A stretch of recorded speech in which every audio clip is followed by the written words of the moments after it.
Come on. Come on, where is it?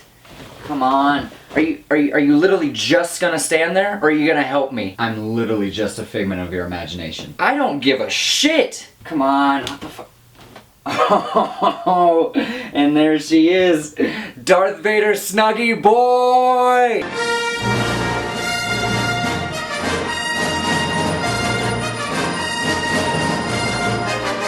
Guys, The Rise of Skywalker was directed by J.J. Abrams. It seems like after episode 8, they didn't really trust any director to come back and finish off this trilogy, so they were just like, bring J.J. back, we'll make the most generic film possible. Guys, episode 9 picks up shortly after episode 8, and it's about Kylo Ren getting a message from Emperor Palpatine, who's alive, for whatever stupid-ass reason, and then Rey and the gang find out about the message, and it's up to them to find Palpatine and put an end to the Sith for once and for all. That was a terrible take, God. Alright guys, before I start bitching, let me just start out by saying that this is not a bad movie at all. It's very entertaining, it's a very fun movie to watch. And with that being said, what the fuck happened to this movie, guys? Oh my god. This movie should have been called Star Wars Episode 9. Go find some shit, because that is literally all they do this entire movie. The movie starts out, Kylo Ren, he finds something to help him find Palpatine. Then Palpatine is like, hey, go find Rey. And in the meantime, Rey is finding something to help her find Palpatine. It's just like, oh my god.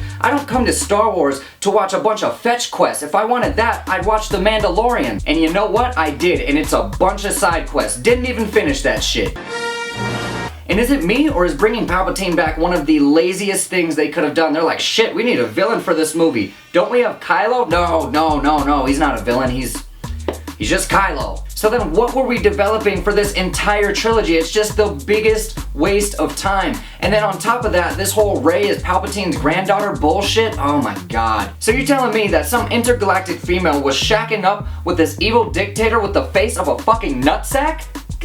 Get out of here. I was honestly happy with Rey being nobody, but you know, Star Wars loves that goddamn family tree. And on top of that, Rey's lightsaber is cold. It's fresh to death. But too bad we only see it for 5 whole seconds. It's nonsense. It's like a slap in the face. At the end of episode 8, Rey had no lightsaber. It got broken in that fight with Kylo. So you would think, I'm just throwing out crazy ideas here, that they would start this movie off with her new lightsaber. No, they have the same exact one that got exploded in 8, and I guess they just taped that shit up. And then on top of that, what was the deal with that Chewie death scene? Like, oh my god, it was the biggest pull the rug out from under you moment that I have ever seen. It was almost a really powerful moment in the theater. When she shot that lightning up into the sky and the ship exploded, I was like, oh no.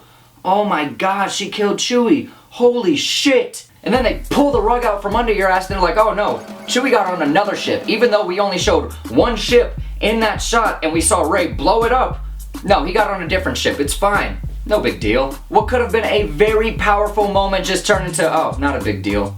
It's all good. And then they do the same exact shit with C-3PO. He's like, oh, I have to wipe my memory and I'm not gonna remember all you. They're like, what are you looking at? He's like, this is the last time I'll be able to look at my friends. Powerful shit. And then they wipe his memory, and maybe for a total of 5 minutes, we actually get a death in this movie that matters. And you're like, oh shit, they are really pulling out all the stops in this movie. Nope. Pull the rug out from under your ass again. R2-D2 has a backup. It's just like, what are you guys doing, man? You have these great moments and then you undermine them with bullshit. This movie has so many problems. They're trying to clean up stuff from 8 while at the same time trying to end a 40-year saga. It's like you can't do both. If Disney didn't want the episode 8 that Rian Johnson turned in, then they should have never made that movie. But now we're here and we're backpedaling. We're like, oh shit, Rey's not nobody. She's Palpatine's granddaughter. Snoke's a clone. It's like they're trying to clean up what episode 8 did while also at the same time trying to make something new. But you can't make an omelet without cracking a few eggs. Does that analogy even work here? But after all that bitching, this movie isn't really that bad, guys. It's definitely not the worst Star Wars movie ever made, that's for sure. Guys, when I walked out of the theater for this movie, I was just like, that was actually pretty good. I was pleasantly surprised. It's just that with this movie, the more you think about it, the worse it gets. But what this movie does really well is that it keeps you entertained throughout the entire runtime. So you're never sitting in your chair wondering about how Palpatine came back or anything like that. You kind of just roll with it, and that's what's good about this movie. It's easy for you to roll with it. It's getting out of the movie that makes this movie suck, because you just start thinking about it more and more. You're like, God damn, this shit is stupid. So overall, guys, if you couldn't tell, I'm kind of a big Star Wars fan. I have a Darth Vader Snuggie, for Christ's sake, so I will be buying this movie on Blu-ray, just so I can have the whole collection. But in regards to rating this movie, this is a $5 bin movie. It's average as all hell. Not the best thing I've ever seen, not the worst thing I've ever seen, just mid-tier as fuck. And now we're gonna get into one of my favorite movies of last year, if not my absolute favorite movie of last year. It's an absolute banger. Okay, little dirty, nappy headed East Atlanta nigga, father said it I was a force. 44 Hank Aaron Chrome, wanna make it home, then get out the Porsche. Guys, Joker was directed by Todd Phillips, and yes, you did just hear me right. The guy that directed Old School, Hangover 1, 2, and 3, and goddamn Starsky and Hutch made this absolute banger. This movie is an origin story for the Joker, and this and Uncut Gems, my two favorite movies of all of last year. My God, this shit is fantastic. Let's just sound off for Joaquin Phoenix real quick. God damn. Let's go back to 2008 real quick. I was a young boy, just got out of The Dark Knight, and I thought to myself, I will never see a performance like that for the Joker that will ever be as good as that was. Jump forward 8 years, I'm walking out of Suicide Squad and I think to myself, yeah, I was right. And then here comes Joaquin Phoenix, who still to this day still has me questioning whether I like Heath Ledger Joker better or Joaquin Phoenix Joker better, and that is just a testament to how good of a performance he gives in this movie. Joaquin Phoenix destroys this goddamn movie. For one, the way he transformed his body is just absolutely crazy in its own right. And for two, the way that he delivers this performance is like nothing I have ever seen in my entire life. You can tell that he's trying to be a nice guy. You can tell that he is on his breaking limit. His pushing limit? I don't know. Regardless, you can tell that the guy's about to fucking snap, and it is an absolute spectacle to watch. And it's easy to talk about Joaquin Phoenix's performance in this movie because it truly is the star of the show. But I also really want to talk about how well crafted some of the scenes are in this movie. That train station bathroom murder scene, holy shit. This scene alone made me 100% understand the controversy around this movie because it kind of seems like they're justifying the reason for him killing these people. These three guys are just being absolute assholes to him on the train, and then he just flat out murders them in cold blood, goes to the bathroom, washes his face off, and then he starts dancing. And I can see how someone could walk away from a scene like that with the completely wrong message. But here's the thing, folks. It's a movie. It's not real. It's fake. Anybody who comes out of this movie with a message other than be kind to the guy right next to you is fucking insane. When I was watching this scene in the theater, I was going through a roller coaster of emotions. I was happy for Arthur. I was sad for him. But ultimately, I was scared as shit.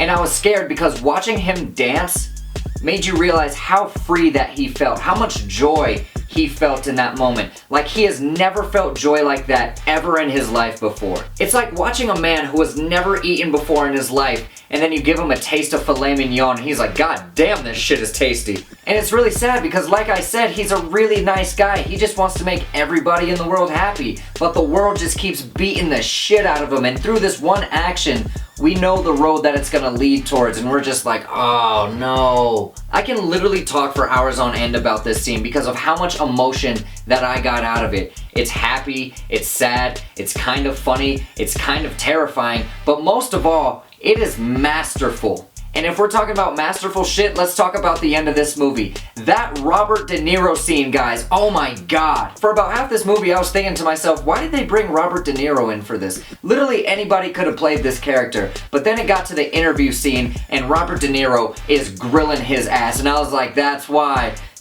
you brought the mole in. What's so great about this scene too is that when it starts, you know, when he's dancing on the stairs and shit, we all know exactly what's about to happen. Everybody knows what to expect, but at the same time, when the shit goes down, everybody's jaw was still on the floor. It was just like, oh, He really just did that shit. And to me, that is just truly top of the line writing. When you have everybody in the crowd guessing what you're gonna do, and then you do that same exact thing, and you still catch them off guard. That is just top of the line shit. I'm gonna talk about one last scene, and then we're gonna wrap this thing on up. But first, a quick question. How many times have we seen Batman's parents die in movies and video games and so on and so forth? So many times.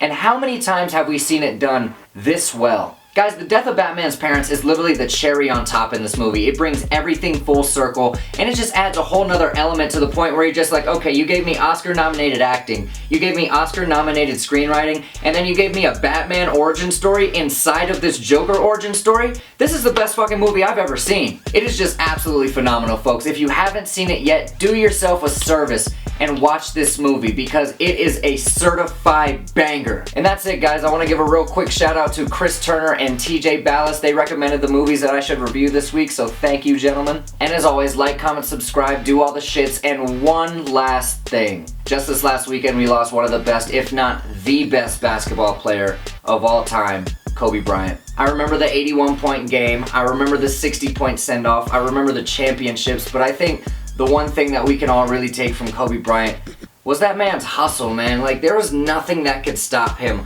On the court, off the court, it really didn't matter. The thing that really inspired me about Kobe Bryant was that he had an unmatched drive and desire to do and become whatever he wants. And you could see that in his interviews, you could see that in the way that he plays ball. And if that doesn't inspire you, I don't know what will. Rest in peace, Kobe. And thanks for watching, guys. Bye.